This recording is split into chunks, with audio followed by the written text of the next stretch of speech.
If you think old Hollywood was all champagne flutes, pearl necklaces, and oh darling, do be a dear, then buckle up, because today we're peeling back the velvet curtain to reveal the actresses who could outcuss sailors, outsass mobsters, and drop a one-liner so filthy it would melt the lacquer off a studio gate. Forget the prim on-screen personas. Some of these golden age legends were known for weaponized wit, volcanic tempers, and language so spicy it could season a pot roast from across the room. Well, what if I am? I can go out with him if I want to, can't I? Bette Davis. But Davis didn't just speak. She launched verbal missiles. While audiences adored her as the elegant, wounded heroine or the furious diva in All About Eve, insiders knew her for language so sharp it could shear through a studio contract. Her on-set vocabulary was legendary. Co-star George Brent once joked, Betty didn't swear, she sculpted profanity. Why was Davis considered vulgar? Because she didn't soften anything. Not insults, not emotions, not opinions. When a director asked her to smile more, she famously replied, "Try acting your job better, and maybe I'll consider it." Her bluntness, peppered with four-letter emphasis, made producers nervous and co-stars terrified. Davis saw vulgarity as a tool, a verbal slap to keep egos in check and fakery at bay. Behind the scenes during the filming of His Evil, Davis reportedly got into a shouting match so intense that crew members fled the set.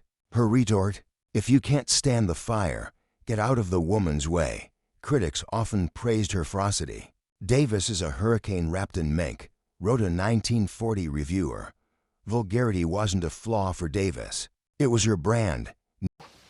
I was only 14 when he left us. We could have starved to death for all he cared.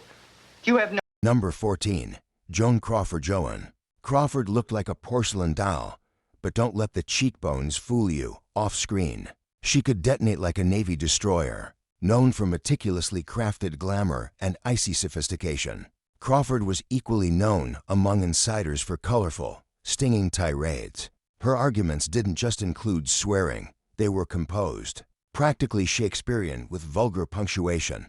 On the set of Mildred Pierce, Crawford would allegedly shift from professional to profanity prodigy in seconds. One cameraman recalled, she was polite until something annoyed her. Then she'd unleash a vocabulary that made us check if the sailors had come to visit. Crawford's anger often stemmed from pressure to maintain perfection. She demanded excellence from herself and everyone around her. And when she didn't get it, the gloves came off. Her feud with Bette Davis only amplified the legend. During Whatever Happened to Baby Jane, she allegedly muttered, "Betty's acting is nothing but cigarette smoke and swearing," to which someone replied, "Sounds familiar." Behind the scenes, Crawford mixed sophistication with startling verbal brutality. A duality critics called a velvet glove over a clenched fist. Further talk would be a waste of time. I beg your pardon, ma'am? Oh, I was just saying if you'll just sit... Number 13. Mae West wasn't just vulgar, she industrialized it. Unlike other actresses who hid their salty sides, West baked it directly into her persona. Her films dripped in double entendres, and her off-screen banter was so loaded it needed its own warning label. Known for lines like, "I used to be Snow White, but I drifted," West pushed boundaries the censors couldn't handle. Her wisecracks were bold, bawdy, and brilliantly timed, so much so that studios repeatedly received letters from church groups demanding she be banned from Earth. Behind the scenes, Mae was even worse or better, depending on your taste. One producer recalled, Mae's everyday conversation could never be published unless you were printing a dictionary of innuendos. Her humor was strategic. She used overt vulgarity to control rooms full of male executives. Critics were torn. Some called her a genius of erotic comedy, others a menace to decency. West didn't care. She knew vulgarity sold tickets, and boy did it ever. So nice and peaceful here. I don't blame you for running away. Are you sure? Number 12. Marlene Dietrich. Maren Dietrich's voice was famously low, smoky, and hypnotic, perfect for singing torch songs. But off-screen, that same voice delivered profanity with surgical precision. German officers during WWII reportedly joked that Dietrich swore like she was inventing the words. On set, She shocked co-stars by casually dropping vulgarities in multiple languages. Director Billy Wilder once said, "Her brain was a brilliant machine. Her mouth, you never knew what was coming out." Why the vulgarity? Dietrich believed censorship was ridiculous. She detested hypocrisy and despised prudishness. To her, vulgarity was liberation, an escape from the stiff, studio-manufactured image of femininity. Her blunt sexual humor was part of her charm, and her shockingly explicit jokes made even seasoned comedians blush. Anecdote from set. During Destry Rides Again, Jimmy Stewart accidentally stepped on her gown. Dietrich didn't yell. She issued a vulgar threat so charismatic that Stewart couldn't stop laughing. Critics adored her rebel persona, calling her the goddess who cusses like a dock worker. Yes. Isn't it too bad? Number 11. Tallulah Bankhead. Tallulah Bankhead was a tornado of cigarettes, gin, and wildly inappropriate commentary. Where most actresses had publicists, Tallulah had a fan club dedicated solely to recording the insane things she said in public. On set, she'd saunter in late, cackle loudly, and deliver lines peppered with expletives. During Lifeboat, Alfred Hitchcock claimed she wore no underwear. Tallulah responded, "I didn't realize it mattered. After all, Mr. Hitchcock, I don't wear it for you." Her vulgarity was witty, theatrical, and absolutely unhinged. She swore like she was choreographing a musical number, and her one-liners were legendary among reporters. Critics called her the stage's most gifted chaos agent. Behind the scenes, Tallulah was surprisingly generous, but still vulgar. She'd donate to charity, then insult the organizers. She was a walking contradiction, but fans adored her anyway. Another good one is, "Oh, thou art fairer than the evening air, clad in the beauty Hash of..." 10. Ava Gardner may have been marketed as the most beautiful woman in the world. But behind that impossibly perfect face was a woman whose vocabulary could peel the paint off a studio trailer. Ava didn't just swear, she spoke in profanity the way poets speak in meter. Every insult had rhythm, every curse had color, and every rant was so vivid that the crew sometimes applauded. When she finished, her upbringing in rural North Carolina gave her a practical toughness. But Hollywood sharpened her edge, surrounded by executives who wanted to turn her into a fragile porcelain goddess. Ava pushed back with language that made even veteran stuntmen raise an eyebrow. She wasn't rude for the sake of it. She swore when someone disrespected her time, her intelligence, or her autonomy. And in the Golden Age studio system, that was basically every day. Her marriage to Frank Sinatra was practically Broadway-level profanity. Friends described their arguments as operas without music, with each aria featuring more curse words than verbs. One friend said, "Ava didn't fight dirty. She fought creatively." And Frank, he met her energy blow for blow, though even he admitted, "Ava could out-curse me anytime." During the filming of Mogambo, she famously snapped at a producer who criticized her wardrobe. "Honey, I didn't pick the clothes, but I can pick where to shove them." The crew loved her for it. Critics called her untamed, ferocious, and electric, and Ava embraced every bit of it. Behind the glamour, she was blunt, witty, and more than capable of dropping a swear word with the elegance most actresses reserved for pearls. In Hollywood, beauty was common. Bravery was rare. But beauty paired with a savage vocabulary? That was Ava Gardner's signature. You didn't send me a card from Mozambique. That's right, I didn't send you a card from Mozambique. Oh, you want to be shot coming back? Number 9. Barbara Stanwyck. Barbara Stanwyck didn't grow up in a world of lace gloves and fainting couches. She grew up in Brooklyn, real Brooklyn, where you had two choices: develop a thick skin or get eaten alive. Barbara chose armor, so when she finally landed in Hollywood, she arrived with a tough-as-nails attitude and a profanity playbook that made even hardened character actors whisper. Wow, Stanwyck was beloved by nearly everyone she worked with, but she did not tolerate nonsense. Executives learned quickly. Talk down to her, and she'd hand you your dignity on a plate, with a side of scorching commentary. Her vulgarity wasn't chaotic. It was efficient, targeted, and devastatingly creative. She didn't swear because she lost control. She swore because it communicated exactly what she meant in the fastest, clearest way possible on the set of Double Indemnity. One overeager producer tried flirting with her and said she had dangerous eyes. She shot back, "Keep talking and I'll show you what dangerous really looks like." According to Billy Wilder, when Barbara was mad, she didn't just swear, she weaponized it. Yet she was equally famous for defending crew members. If a grip or camera operator was being mistreated, Stanwyck marched straight into the studio office and swore thunder down from the rafters. Until things changed, critics adored her grit. One reviewer wrote, "Stanwyck delivers lines with the force of a woman who has lived every syllable." And indeed she had. Her profanity was not a flaw, it was a reminder of where she came from, and how far she'd fought to rise. In an industry obsessed with perfect women, Barbara stayed proudly imperfect, wonderfully human, and unapologetically fierce. Some actresses swore to shock people. Barbara swore because she refused to be disrespected. Number 9. Barbara Stanwyck. Barbara Stanwyck didn't grow up in a world of lace gloves and fainting couches. She grew up in Brooklyn, real Brooklyn, where you had two choices: develop a thick skin or get eaten alive. Barbara chose armor, so when she finally landed in Hollywood, she arrived with a tough-as-nails attitude and a profanity playbook that made even hardened character actors whisper. Wow, Stanwyck was beloved by nearly everyone she worked with, but she did not tolerate nonsense. Executives learned quickly. Talk down to her, and she'd hand you your dignity on a plate, with a side of scorching commentary. Her vulgarity wasn't chaotic. It was efficient, targeted, and devastatingly creative. She didn't swear because she lost control. She swore because it communicated exactly what she meant in the fastest, clearest way possible, on the set of Double Indemnity. One overeager producer tried flirting with her and said she had dangerous eyes.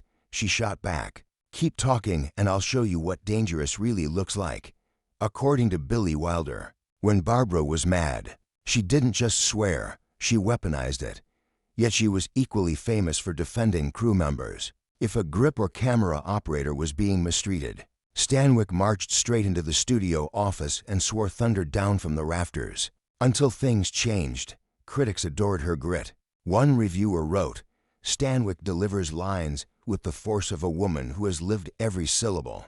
And indeed she had. Her profanity was not a flaw, it was a reminder of where she came from, and how far she'd fought to rise. In an industry obsessed with perfect women, Barbara stayed proudly imperfect, wonderfully human, and unapologetically fierce. Some actresses swore to shock people. Barbara swore because she refused to be disrespected. Number 8. Shelley Winters. Shelley Winters didn't enter Hollywood quietly. She burst through the door like someone who absolutely refused to knock.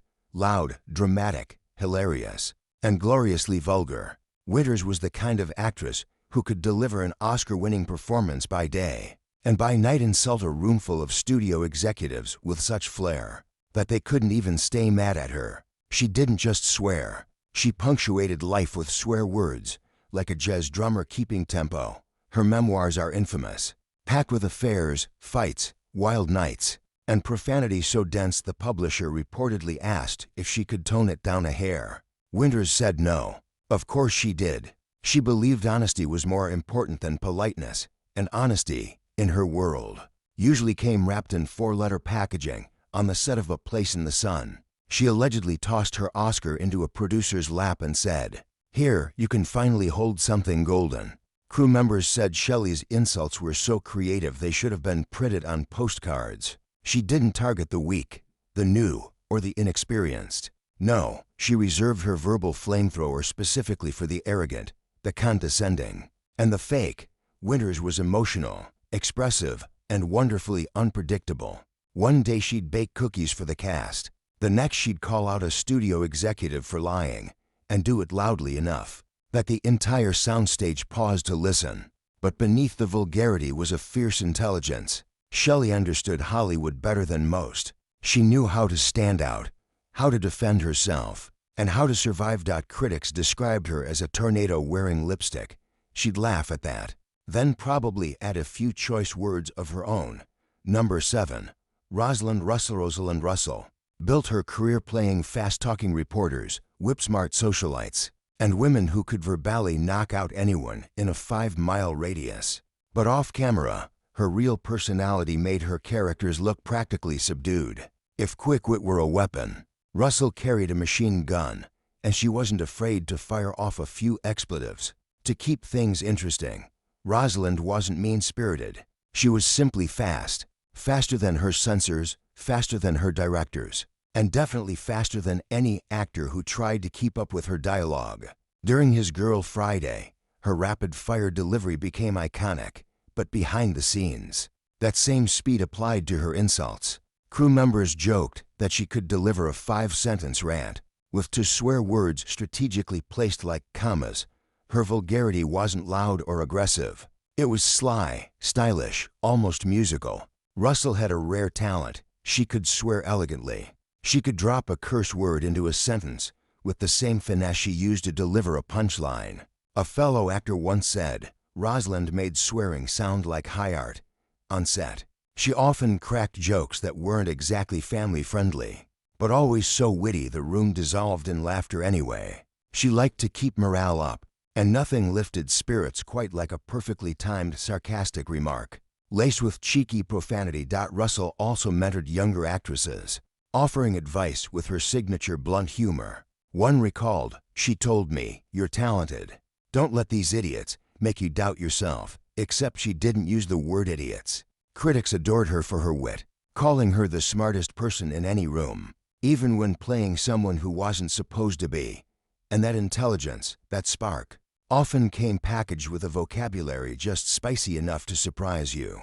Number 6. Marilyn Monroe. Marilyn Monroe may have been known for her breathy innocence on screen, but off-screen she was a surprisingly sharp, sarcastic, and occasionally vulgar comedic powerhouse. Her public image was all softness, platinum curls, girlish giggles, vulnerable eyes, but her real personality was full of barbed humor, dirty jokes, and a swearing streak that was both unexpected and absolutely delightful to witness. Marilyn didn't swear constantly, but when she did, it was memorable. Friends said her profanity always came paired with perfect comedic timing, as if she had spent her entire life studying how to land the punchline just right. She used humor, including the dirty kind, as a survival skill.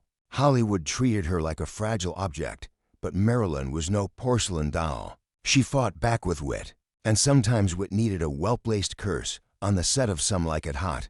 Her frustration with endless takes led to muttered strings of profanity so quietly intense that the boom operator struggled not to laugh.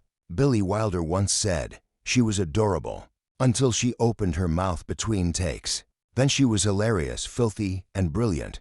Marilyn's vulgarity wasn't crass, it was charming. She could say something scandalous and make everyone laugh instead of gasp. It was part of her magnetism. She made you feel like you were in on the joke. She also had a dirty sense of humor in private. She loved risque cartoons, racy jokes, and poking fun at Hollywood's hypocrisy. In one interview, she famously quipped, "People expect me to behave like a lady. I can, but it's much more fun not to." Critics never got to see this Marilyn. The public saw innocence. Insiders saw a wickedly funny woman whose commentary, sometimes vulgar, always sharp, revealed the real person beneath the myth. Number 5. Judy Garland. Judy Garland might have had the voice of an angel, but she could swear like she'd stolen lines from a barroom brawl. Garland lived under brutal studio pressure from childhood, and by the time she reached adulthood, she had developed a raw, unfiltered sense of humor, the kind that came out swinging often, and swinging with profanity. Her vulgarity wasn't about shock value. It was a form of emotional release. Hollywood treated her harshly, controlling everything from her diet to her sleep schedule. And Judy fought back with the only weapon she could use safely, her mouth. And what a mouth it was! She could deliver a curse-laced comeback so fast, and so clever that even the person she was insulting had to admire it. Friends described Garland as a sweetheart with a sailor's vocabulary. At parties, she would break into comedic monologues filled with swearing so theatrical and hilarious people begged her to take them on stage. She never did, but the legend lived on. During rehearsals for A Star Is Born, when a director berated her for being behind schedule, Judy shot back, "I'll move faster when you start thinking slower." The crew roared with laughter. The director walked away. Judy won. Her private jokes could be shockingly dirty, delivered with that perfect Garland timing. Her bandmates adored her because she treated them like equals and teased them mercilessly. Her humor was rowdy, affectionate, and full of bite. Critics saw the fragile star. Insiders saw a vibrant, wickedly funny woman who used profanity the way a musician uses rhythm, precisely, passionately, and with absolute command. Judy's vulgarity wasn't rebellion. It was resilience. Number for Katharine Hepburn. Katharine Hepburn was elegance, independence, and pure New England backbone rolled into one unstoppable force. And she wielded profanity the same way she wielded everything else, confidently, fearlessly, and with zero apology. Hepburn never pretended to be delicate.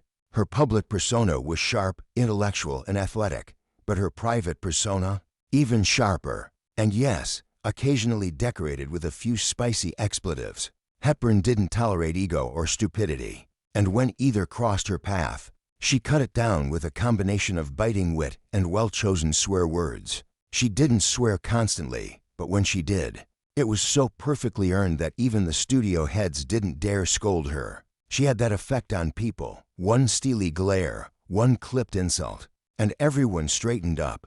During the filming of the Philadelphia story, a producer reportedly tried to give her feminine advice. Hepburn looked him dead in the eye and said, "Don't talk to me like I'm some foolish debutante. I'll talk back like a dock worker." She wasn't joking. Her profanity was direct, not theatrical. She didn't embellish. She stabbed. Her style of swearing mirrored her acting, elegant and precise, but with a powerful undercurrent of ferocity. Spencer Tracy, her partner on and off screen, once said, "Kate could shut you down with one sentence, and sometimes she needed only one word, short, rude, and effective." Hepburn despised performative politeness. She believed honesty was respect, and if honesty required a bit of vulgarity, so be it. Critics called her intimidating. Fans called her iconic. Co-stars called her the woman you don't argue with unless you want to be verbally demolished. Katharine Hepburn was classy, yes, but she was never prim. Her elegance had thorns, and she used them well. Number 3, Elizabeth Taylor. Elizabeth Taylor lived life big. Big diamonds, big romances, big scandals, and yes, big swear words. Taylor didn't just curse. She could deliver a profanity-spiked monologue with such theatrical power that it belonged on a stage. Her fights with Richard Burton alone could have powered a Broadway season of Angry. Drunken Shakespeare. Taylor grew up in Hollywood, but refused to become its puppet.